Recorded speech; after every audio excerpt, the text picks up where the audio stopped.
করো আর জিজ্ঞেস করো আল্লাহ মানুষের মধ্যে প্রাণটাকে কোথায় দিয়েছে। আমাদের রূহ কবজ হয় না, হয় না? কথা বলে। আচ্ছা, আমরা কেউ বুঝতে পারি যে এই লোকটা মারা যাবে? কথা বলে।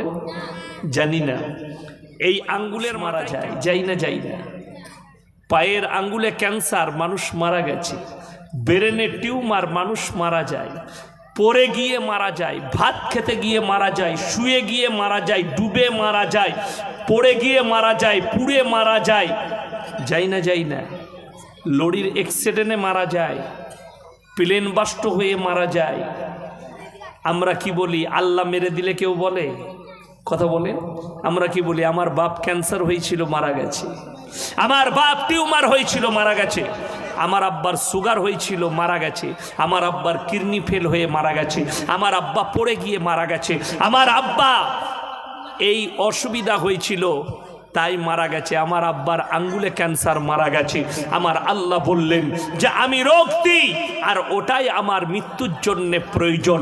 আমি সামান্য একটা বাহানার দ্বারাই আমি আল্লাহ তোমাদের মৃত্যু দান করি।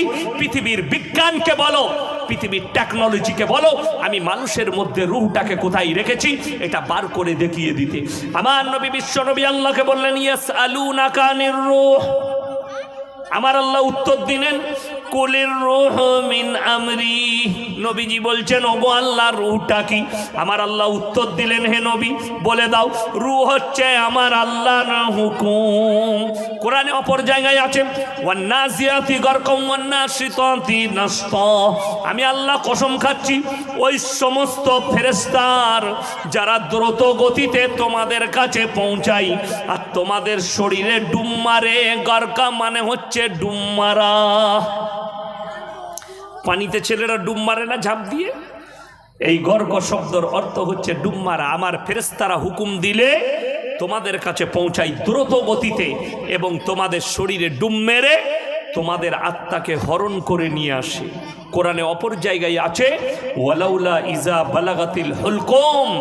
যারা পাওয়ারফুল, যারা নিজের পাওয়ার দেখান, শক্তি দেখান, দলের, চেয়ারের, পয়সার, সম্পদের, শক্তির, লাঠির, শরীরের যারা বল দেখান, তারা কান খুলে শুনেলেন তোমার মারদানগি তখন শেষ হবে। কোরআন বলছে ওয়ালাউলা ইজা বালাগাতিল হুলকুম। তোমার মৃত্যুকে টেনে তোমার হালাকে যখন আমার ফেরেশতারা নিয়ে আসবে, আনতুম হিনা ইজিন তানজুরুন, তুমি মৃত্যুর শয্যায় শুয়ে যাবে। তাছাড়া তোমার কোনো আর উপায় থাকবে না। তুমি মৃত্যুর শয্যায় শুয়ে থাকবে, তাছাড়া কোনো রাস্তায় তুমি খুঁজে পাবে না। তুমি খালি ভ্যাল ভ্যাল করে তাকিয়ে দেখবে তোমার সাইডে তোমার স্ত্রী, তোমার সন্তান, তোমার প্রতিবেশী সবাই দাঁড়িয়ে থাকবে, কিন্তু কথা বলার ক্ষমতা তুমি হারিয়ে ফেলবে। তুমি খালি তাকাতে থাকবে কতজন গেল, কতজন এলো। আপনারা কাকে ভয় করছেন? দু চারটা পাখান্ডি বাবা বেরিয়েছে, তাদেরকে ভয় করছেন। দু চারজন বলছে ইসলাম কো মিটা দেंगे, মাদ্রাসা কো মিটা দেंगे, কোরআন কো মিটা দেंगे। আল্লাহর কসম করে বলছি যারা কোরআনকে মিটানোর স্বপ্ন দেখেছে তারা কোরআন জীবনে পড়েনি। আমার আল্লাহর ওয়াদা আছে ফালাম তাজিদ আলি সুন্নাতিল্লাহি তাবদীলা। কিয়ামত পর্যন্ত আমার বিধানে একটা জের জবরের পরিবর্তন করার ক্ষমতা পৃথিবীর কোনো শক্তির নেই। জোরে বলুন সুবহানাল্লাহ। শুধু তাই নয়, গোটা পৃথিবীর শক্তি যদি একদিকে দাঁড়িয়ে যায়, আমার আল্লাহ কোরআনকে অবতীর্ণ করেছেন ইন্না নাহনু নাযালনা যিকরা ওয়া ইন্না লাহুল হাফিজুন। এই কোরআনের হেফাজতের দায়িত্ব আমি আল্লাহ নিজে নিয়েছি, আমি কারোর হাতে দিইনি। জোরে বলুন সুবহানাল্লাহ। মাদ্রাসার উস্তাদরা বসে আছেন, হাফেজ আলেমরা। একটা হাফিজে কোরআনের দিলেতে 30 পারা কোরআনকে আল্লাহ গেঁথেছেন না গেঁথেননি? আপনাদের মসজিদে তারাবি হয় না? কথা বলে। খতম তারাবি হয় না? সূরা খতম হাফেজ সাহেবরা পড়াই না? আপনারা অবাক হবেন, চোখের পানি ফেলাবেন। হাফেজ সাহেব যখন কোরআন পড়বে 30 পারা কোরআন আল্লাহ গেঁথে দিয়েছে। 30 দিনে দাঁড়িয়ে 30 পারা কোরআন ঝরঝর করে নামাজে শুনিয়ে দিচ্ছে। এর থেকে বড় হিফাজতের জায়গা আর কি হতে পারে? জোরে বলুন সুবহানাল্লাহ। কোরআন কি? কোরআনকে জিজ্ঞেস করো কোরআন তোমাকে কেন পাঠানো হয়েছে? কোরআন নিজে উত্তর দেবে। এটা শুধুমাত্র মুসলমানদের জন্য কোরআন নয়। আল্লাহ কোরআনে বললেন হে কোরআন তোমাকে কেন পাঠানো হয়েছে? কোরআনকে জিজ্ঞেস করো। কোরআন বলছে আলিফ লাম রা কিতাবুন আনজালনাহু ইলাইকা লিতুখরিজান নাস মিনাজ যুলুমাতি ইলান নূর। আল্লাহ আমাকে পাঠিয়ে দিলেন কিসের জন্যে? যারা অন্ধকার জগতে আছে পৃথিবীর মানুষ তাদেরকে আলোর পথটা দেখাবার জন্যে। জোরে বলুন সুবহানাল্লাহ। কোরআন হচ্ছে আলোর পথ দেখাবার জন্যে। আল্লাহ আমাকে পাঠিয়েছে মানুষকে আলোর পথটা দেখাবার জন্যে। হে নবী, তোমাকে কোরআন দিলাম, এই কোরআন হচ্ছে আলোর পথ, তুমি মানুষকে দেখিয়ে দাও, মানুষ যেন এই রাস্তায় পরিচালনা হয়। কোরআনে প্রথমেই আছে ইহদিনাস সিরাতাল মুস্তাকিম, ये कुरान तुम्हें सीधे राह दिखाएंगे।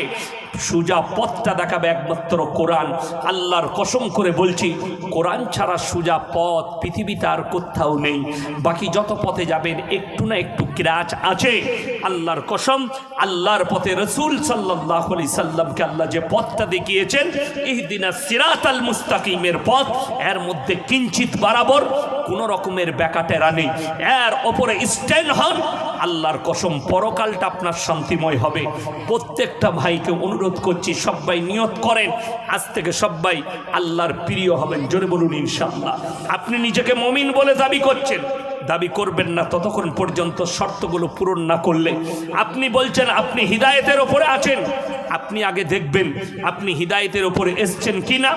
আপনি আগে, আমার আল্লাহ রাব্বুল আলামিন 5টা ওয়াদা করলেন, এই 5টা কথার উপরে আল্লাহ শর্ত রাখলেন। এই 5টা শর্ত যারা মানবে, যারা বিশ্বাস করবে, যারা আমল করবে, তারাই একমাত্র হিদায়েতের উপরে আছে। আমাদের দেশের কিছু লোক আছে 2 দিন 3 দিন নামাজ পড়ে। আপনি জিজ্ঞেস করুন চায়ের দোকানে কি বলে জানেন? গ্রামের মধ্যে আমি একমাত্র ভালো, সবাই খারাপ। সেই মালটা কিন্তু সব থেকে বেশি ডেঞ্জার। যে বলে আমার মতো ভালো লোক নাই, গায়ে আমিই ভালো, সেই মালটা বেশি খারাপ। হ্যাঁ, যে বলে আমার মতো নামাজি পাবি না, সে হচ্ছে ধোঁকাবাজ, প্রতারক। তার মতো ধোঁকাবাজ কেউ নেই। আমাদের সমাজের কিছু লোক বলছে না, আরে মৌলবীরা মাদ্রাসায় পড়িয়ে বেতন নিবে কেন, ইমামতি করে বেতন নিবে কেন? এটা ঠিকই বলেছে। যদি বলেন যে ইমামরা কেন বেতন নিবে, তাইলে মৌলবী আমাদের হওয়া ঠিক হয়নি।